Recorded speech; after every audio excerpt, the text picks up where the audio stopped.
अस्सलाम वालेकुम and welcome to our channel drama coin. आज की वीडियो में हम रिव्यू करेंगे वही एक घिसी पिटी स्टोरी पे चलने वाला ड्रामा बेटियां। नाम बहुत अच्छा ड्रामे का, मगर भाई आखिर कब तक हम ऐसे ड्रामे बनाते और दिखाते रहेंगे अपनी मासूम सी ऑडियंस को। ड्रामा शुरू होता है टिपिकल मिडिल क्लास फैमिली की मॉर्निंग रूटीन से, जहाँ पे दिखाया जाता है कि 5 अदर लड़कियां अपनी अपनी तैयारियों में बिजी हैं। और भाई बड़ी ही कोई फुर्सत से तैयार हो रही हैं लड़कियां, नहीं मतलब हमारे घरों में तो एक तूफान मचा हुआ होता है ना सुबह में। किसी को बाथरूम जाने की जल्दी होती है तो किसी को कुछ। और फिर पता चलता है कि जी ये 5 अदर लड़कियां दरअसल बहनें हैं जो कोई स्कूल, कोई कॉलेज और कोई यूनिवर्सिटी जाने के लिए तैयार हो रहा है। मगर सबसे बड़ी बहन फिजा, जिसको कहीं नहीं जाना, मगर पता नहीं क्यों वो सुबह सुबह इतना तैयार हुई, हाथों में चूड़ियां पहनी हुई अपनी छोटी बहन के बाल बना रही है। अब हमने अगर सुबह कहीं नहीं जाना होता तो हम तो शायद मुंह भी ना धोएं अपना। चले भाई, मॉर्निंग रूटीन तो डिस्कस कर ही ली हमने अपनी, अब आ जाते हैं स्टोरी की तरफ। ये कहानी 5 बेटियों की जिनकी मदर की डेथ हो चुकी है और उनके फादर लई कैमर ने उन्हें बहुत मोहब्बत और शफकत से पाला है। अपनी दादी और फुप्पी के साथ एक ही घर में रहती हैं, और फुप्पी जिनकी डिवोर्स हो चुकी है उनको एक्चुअली फसादी फुप्पी कहना गलत ना हुआ। मतलब बस समझ गए ना आपके कैसी फुप्पी हैं। अब यहाँ ज़्यादा नहीं बोल सकते कुछ फुप्पी के बारे में, ऐसा ना हो कि हमारी जो फुप्पियाँ हमारी वीडियो देख रही हैं वो नाराज़ ही हो जाए हमसे। अभी ड्रामा शुरू हुए 5 मिनट भी नहीं गुजरे थे कि वही टिपिकल सोसाइटी की बातें शुरू हो जाती हैं। यहाँ पे पप्पू गिनवाती हैं कि भाई एक नहीं, दो नहीं, तीन नहीं, चार नहीं, पांच पांच बेटियां हमारे भाई साहब की। Moving forward in the story, जब लई अहमद साहब की सबसे बड़ी बेटी फिजा के लिए रिश्ता लेकर एक फैमिली आती है। जिन साहब का रिश्ता लेकर आते हैं उनका नाम होता है दानिश। देखने में तो ये बड़े ही कोई हैंडसम से बंदे हैं, मगर पता नहीं शायद दिमाग में थोड़ी सी खराबी है इनके। ये दानिश साहब फिजा की तस्वीर देख के उसको पसंद करके आए थे मिलने के लिए, और आके ये फरमाइश भी कर दी कि अकेले में बात करनी है फिजा से। मतलब ये कोई अच्छा ट्रेंड आ गया है कि भाई अकेले में बात करनी है। हमारे टाइम पे तो हमारे अम्मा अब्बा ने मुंह पे चपेट मार देनी थी इस बात पे। खैर जी, सब मान जाते हैं और फिजा से बात करने के बाद उनका मूड कुछ खराब हो जाता है, क्योंकि उस टाइम पे फिजा ने उनको जो फिलॉसफी सुनाई थी ना वो दानिश साहब के सर के ऊपर से गुजर जाती है। जब बाहर आते हैं तो फिजा की छोटी बहन आयजा उसी वक्त यूनिवर्सिटी से वापस आती है, और बस उसको देखते ही उनकी डाल टपकना शुरू हो जाती है। और यहीं से हमें पता चल जाता है कि भाई ये दाने साहब तो बड़े ही करेक्टरलेस वाकई हुए हैं। मतलब आए बड़ी बहन को देखने थे और नजरे छोटी बहन पे। सोने पे सुहागा जब ये फरमाइश वो अपने पेरेंट्स के सामने रखते हैं तो उनकी वालिदा माजिदा को तो कोई एतराज नहीं होता। अलबत्ता उनके वालिद मोहतरम इस बात पे बहुत गुस्सा करता है।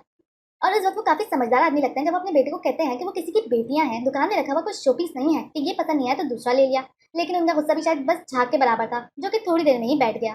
क्योंकि थोड़ी ही देर बाद दिखाया जाता है कि दानिश साहब के वालिद लई अहमद साहब के ऑफिस में बैठ के कह रहे होते हैं कि पहले तो मुझे भी दानिश की बात बहुत बुरी लगी थी, फिर मैंने सोचा कि कुछ गलत नहीं किया उसने, जो दिल में था वो बता दिया। मतलब भाई वाह, ये तो वही बात हो गई ना कि दुकान में कुछ पसंद नहीं आया तो ये सोच के चीज खरीद लो कि दुकानदार को बुरा ना लगे। अच्छा, कहानी आगे बढ़ती है और फिजा सबको मना लेती है कि आयजा की शादी दानिश साहब से कर दी जाए। But here is another twist in the story. Aiza अपनी यूनिवर्सिटी के एक क्लास फेलो जिसका नाम है साद उसको पसंद करती है। एक तो भाई ये यूनिवर्सिटीज भी ना यूनिवर्सिटी कम और डेटिंग पॉइंट ज्यादा लगती हैं। अच्छा, एक और बड़े मजे का सीन आता है जब आयजा यूनिवर्सिटी नहीं जाती तो साथ का उनसे राब्ता नहीं हो पाता, और वो बड़े ही कोई मजनू टाइप बन जाते हैं जिनको अपनी महबूबा से राब्ता ना होने की वजह से सुकून नहीं मिल रहा। तो साथ साथ रात में छुप के आयजा के घर उनसे मिलने आ जाते हैं। और फिर फसादी फुप्पो, जिनका काम ही सिर्फ यही है पूरे घर में घूमना और इधर उधर की बातें सुनना। साथ को देख लेती हैं, फिर अंदाजा तो हो ही गया होगा ना कि कैसा हंगामा हुआ होगा। खैर चलो भाई, इस सारी हंगामा लाई माफी तलाफी के बाद अपने वालिद का ट्रस्ट फिर से जीतने के लिए आयजा भी मान जाती है दानिश से शादी के लिए। यहाँ तक आयजा के कैरेक्टर को बहुत अच्छा और स्ट्रॉन्ग कैरेक्टर दिखाया गया है। What happened next shocked everybody, like इतना बड़ा ब्लैंडर।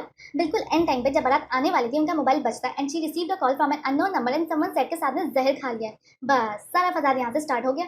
अरे भाई, कौन सी दुल्हन अपनी शादी पे इतनी फारग होती है कि कॉल्स रिसीव करे, और वो भी अननोन नंबर से, लाइक सीरियसली। और उन्हें कुछ समझ नहीं आता, वो रिक्शा में बैठ के साथ से मिलने चली जाती हैं। यहाँ पे ये बात समझ नहीं आती कि अगर उसने जहर खा भी लिया था तो आप कहाँ की डॉक्टर हो बहन, नहीं मतलब आपने जाके उसका कोई इलाज वगैरह करना था।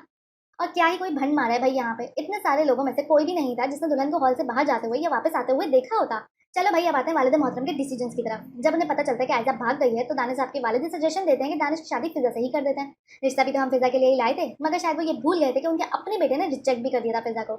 मतलब भाई एक बंदा जिस लड़की को रिजेक्ट कर चुका है उसे शादी करने से मना कर चुका है, आप उसी से शादी करवा रहे हो उस लड़की की। ये कह के कि दुल्हन बदल जाना बारात खाली हाथ वापस चले जाने से बेहतर है। Like something is better than nothing. अपने बेटे को वो जायदाद से आग करने की धमकी देते हैं और वो चारों नाचार फिजा से शादी कर लेता है। एंड फिजा बीइंग द बड़ी एंड द सेंसिबल बेटी of a father accepted that decision too. चलो भाई, रो धो के शादी भी हो जाती है। दानिश साहब के वालिद लई अहमद साहब से ये वादा करके फिजा को रुखसत करवाते हैं कि फिजा उनकी जिम्मेदारी पे जा रही है, वो उसे किसी भी किस्म की परेशानी नहीं होने देंगे। और घर आते ही वो मंदिर से गायब। उनका बेटा और बेगम फिजा से वो सलूक करता है जिसकी कोई हद नहीं। मतलब भाई उस बेचारी का क्या कसूर था, उसने कौन सी अपनी पसंद से शादी की थी। बट नहीं, अब ये अमीर बाप के बिगड़े हुए बेटे को ये बात कौन समझाता है। उसकी तो ईगो हर्ट हो चुकी थी कि किसी लड़की ने उसको रिजेक्ट कर दिया। यहाँ पे बहुत बड़ा फ्लॉ दिखाया गया है सोसाइटी का। अगर एक मिडिल क्लास फैमिली है, उनकी बेटियां भी हैं, तो उनका अल्टीमेट गोल सिर्फ उनकी शादी ही रह जाता है, नथिंग एल्स। जैसे आगे के सीन्स में दिखाते हैं कि दानिश साहब तो साफ मना कर देते हैं फिजा के साथ रिश्ता निभाने के लिए, बट फिजा की दादी और पप्पो यही बात करते रहते हैं कि घर तो औरत को ही बसाना पड़ता है, औरत को ही कॉम्प्रोमाइज करना पड़ता है। मतलब एक लड़का तैयार ही नहीं है उसे अपने साथ रखने के लिए और फिर भी जबरदस्ती आप भेज दें लड़की को ससुराल। इट सीम्स लाइक कि लड़की के नेम के साथ बस मिसेस लगा होना चाहिए, बाकी तो खैर है ना। अच्छा, शादी के फंक्शन में एक और बड़े मजे का सीन होता है। When a random aunty was talking to phuppo, और फुप्पो जुलई के अहमद साहब की बेटी हानिया की बुराइयां कर रही थी। When she came to know कि आंटी अपने बेटे के लिए रिश्ता ढूंढ रही हैं और वो हानिया में इंटरेस्टेड है, तो गिरगिट भी क्या रंग बदलता होगा जो कि फुप्पो ने उस वक्त बदला था। वो हानिया की तारीफों में जमीन आसमान एक कर देती हैं just to get her married to aunty son. वही हमारी सोसाइटी की दकियानूसी सोच कि किसी भी तरह शादी हो जाए लड़की की। ये कहना गलत नहीं होगा कि ये ड्रामे के फ्लॉज नहीं है। अनफॉर्चुनेटली ये हमारी अपनी सोसाइटी के फ्लॉज हैं जिनको खत्म करने की बहुत शदीद जरूरत है। यहाँ पे अभी बस नहीं होती। दानिश साहब के क्लाइंट उनकी बेगम से मिलने की फरमाइश करते हैं और दानिश साहब इस मिसाल में यहाँ पूरे उतरते हुए दिखाई देते हैं कि भाई मुश्किल के वक्त तो गधे को बाप बनाना पड़ता है। और वो फिजा को घर ले आता है और उसको बता भी देते हैं कि सिर्फ 2 दिन के लिए ले जा रहे हैं, और फिजा साहिबा मान भी जाती हैं। अगर अभी तक ड्रामे की बात की जाए तो वो बेस कर रहा है सीरीज ऑफ स्टूपिड डिसीजंस पे जिनकी वजह से सबकी लाइफ अफेक्ट हो चुकी है। No one is happy. और चलें जी, अभी तक तो सिर्फ 10 एपिसोड्स का रिव्यू हुआ है। नेक्स्ट वीडियो में मिलते हैं मजीद रिव्यूज के साथ। तब तक के लिए अल्लाह हाफिज।